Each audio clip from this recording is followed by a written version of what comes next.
Lectura de la carta del apóstol San Pablo a los Efesios.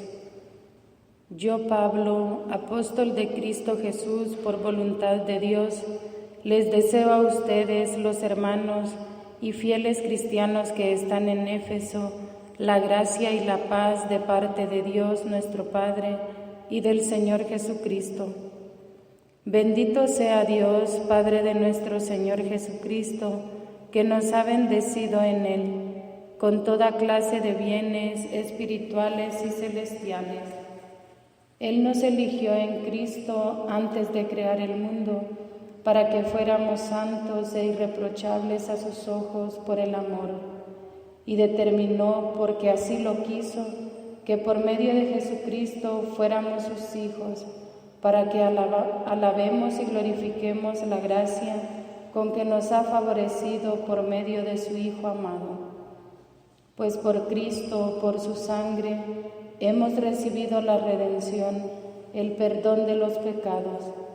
Él ha prodigado sobre nosotros el tesoro de su gracia, con toda sabiduría e inteligencia, dándonos a conocer el misterio de su voluntad.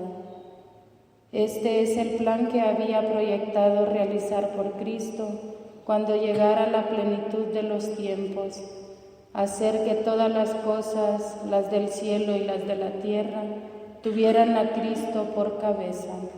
Palabra de Dios.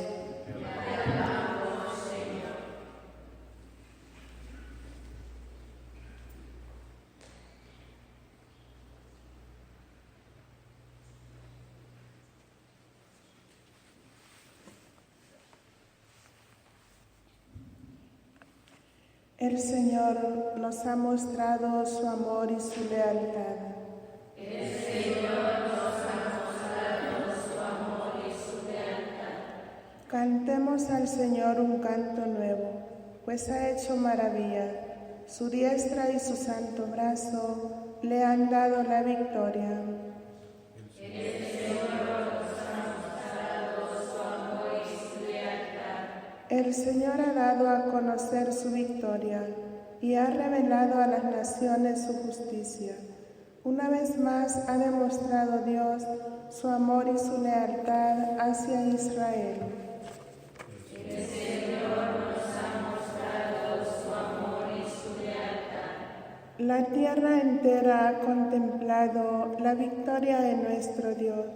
Que todos los pueblos y naciones aclamen con júbilo al Señor. El Señor nos ha mostrado su amor y su lealtad. Cantemos al Señor al son del arpa, suenen los instrumentos. Aclamemos al son de los clarines al Señor nuestro Rey. El Señor nos ha mostrado su amor y su lealtad.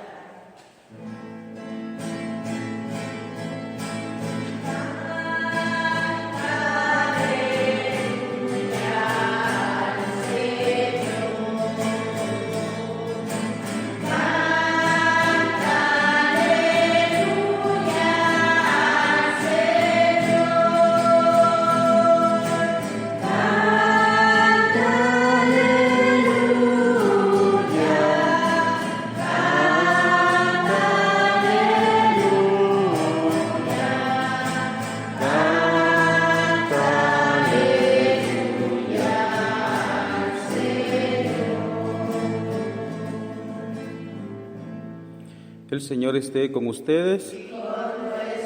Lectura del Santo Evangelio según San Lucas.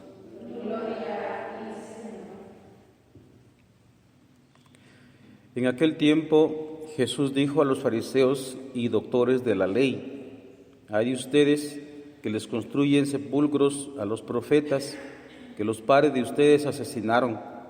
Con eso dan a entender que están de acuerdo con lo que sus padres hicieron, pues ellos los mataron y ustedes les construyen sepulcros.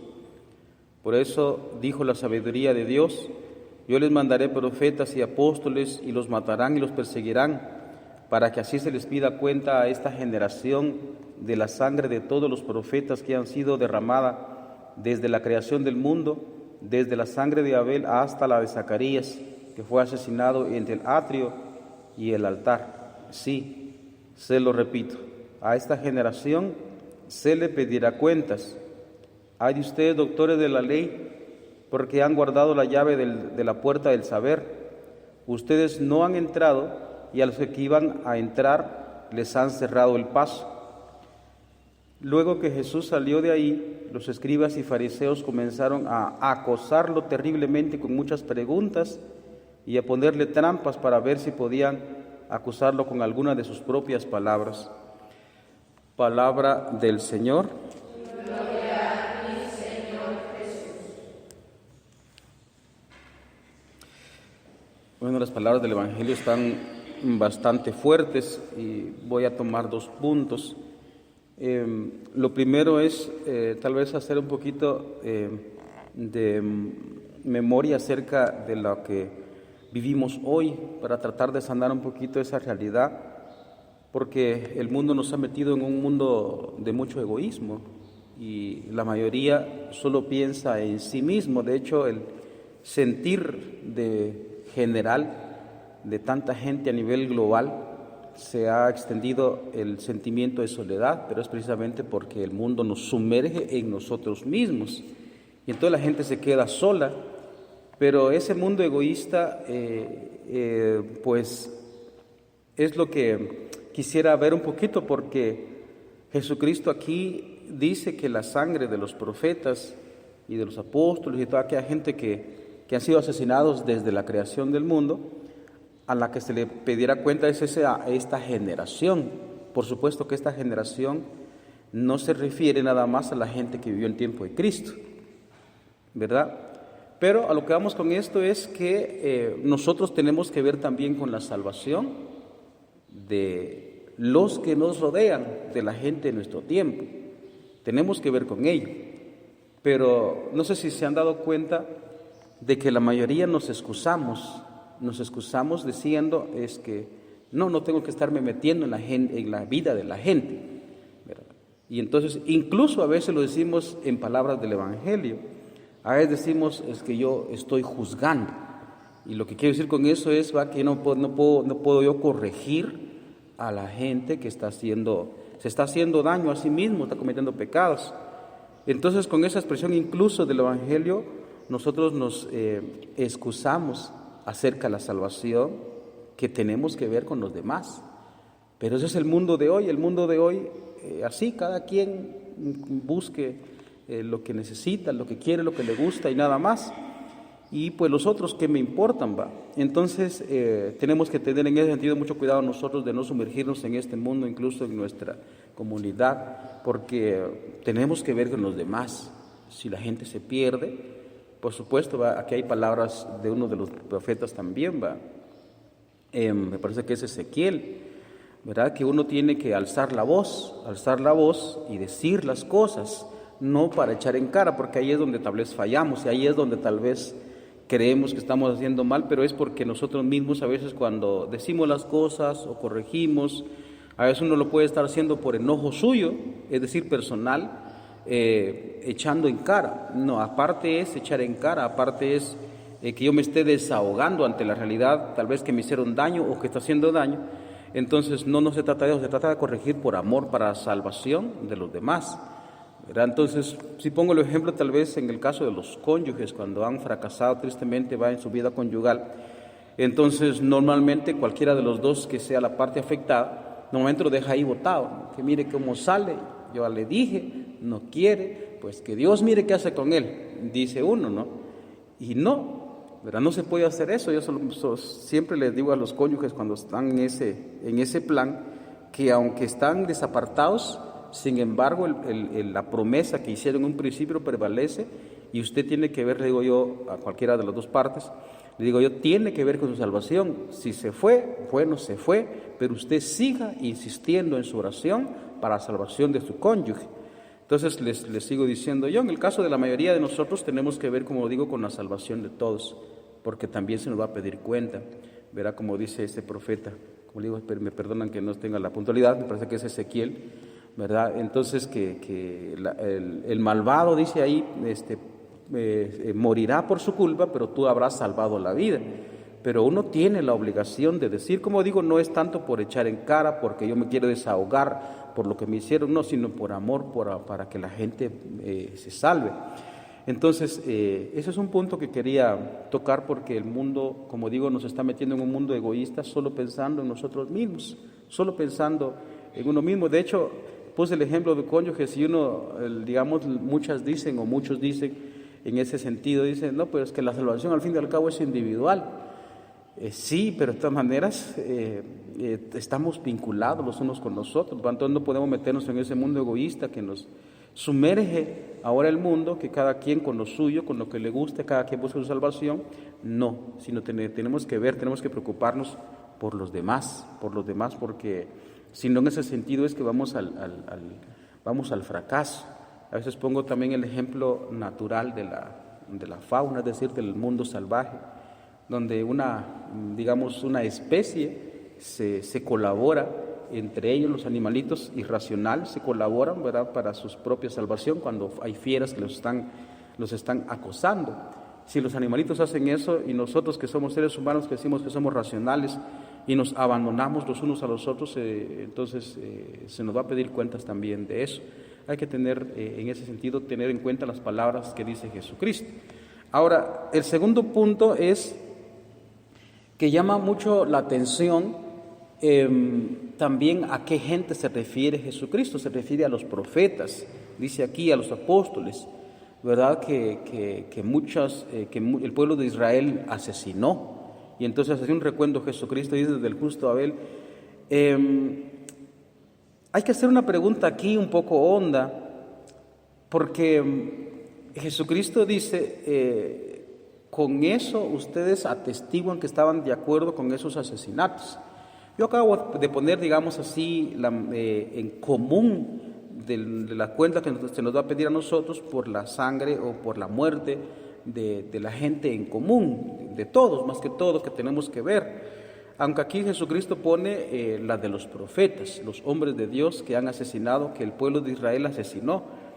Pero como digo, llama la atención mucho porque dice Jesucristo que eso de construirle sepulcros a esos profetas, dice, con eso dan a entender ustedes que están de acuerdo con lo que hicieron sus padres.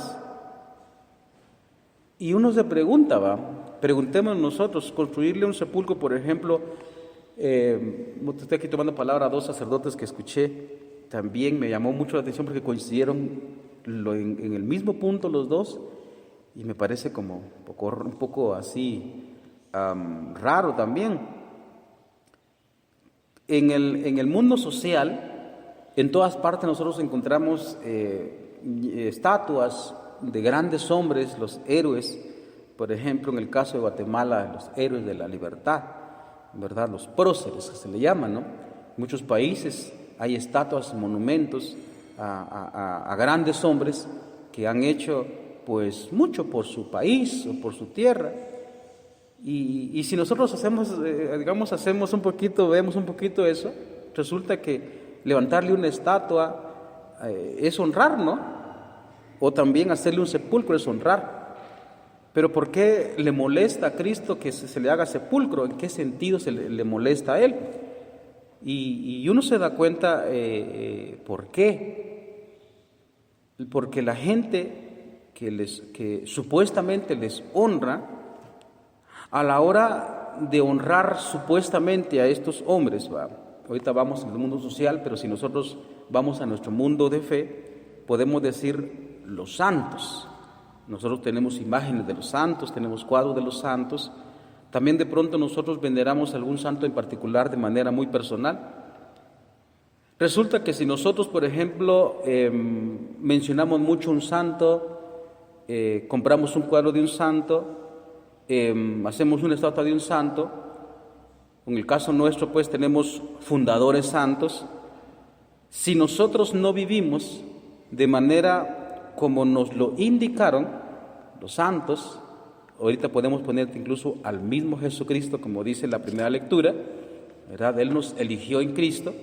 Si nosotros no vivimos de manera como nos lo indicaron los santos, los grandes hombres de nuestra fe, resulta que a la hora de mencionar un santo en particular, o levantarle pues un monumento, una imagen, entonces resulta que se convierte en una burla para esas personas cuando nosotros vivimos como mediocremente, porque resulta que los honramos, pero en el fondo vivimos así como unos libertinos, como dice San Pablo también. Entonces, en ese sentido es que le molesta a Cristo eso, ¿no? Dice, ay de ustedes que construyen sepulcros a los profetas, que los padres de ustedes asesinaron. Con eso dan a entender que están de acuerdo con lo que sus padres hicieron, pues ellos los mataron y ustedes les construyen sepulcros.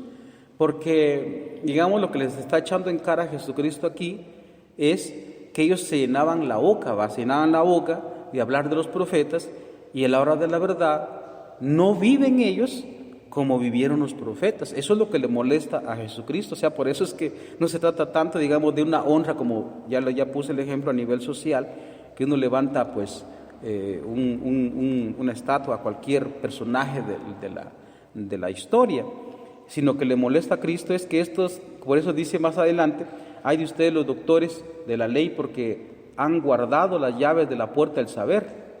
Entonces resulta que uno se llena la boca de palabras y palabras, y eso puede caer más el sacerdote, ¿va? Porque le toca predicar, pero me parece que ustedes también, cuando toca hablar, entonces uno puede llenarse la boca diciendo, pues esto hizo el fundador o la fundadora, esto hizo tal santo, y a la hora de la verdad tal vez uno solo está diciendo palabras vacías. Entonces se convierte en esto, y suena bien fuerte decirlo, se convierte en una burla, ¿verdad?, de estas personas.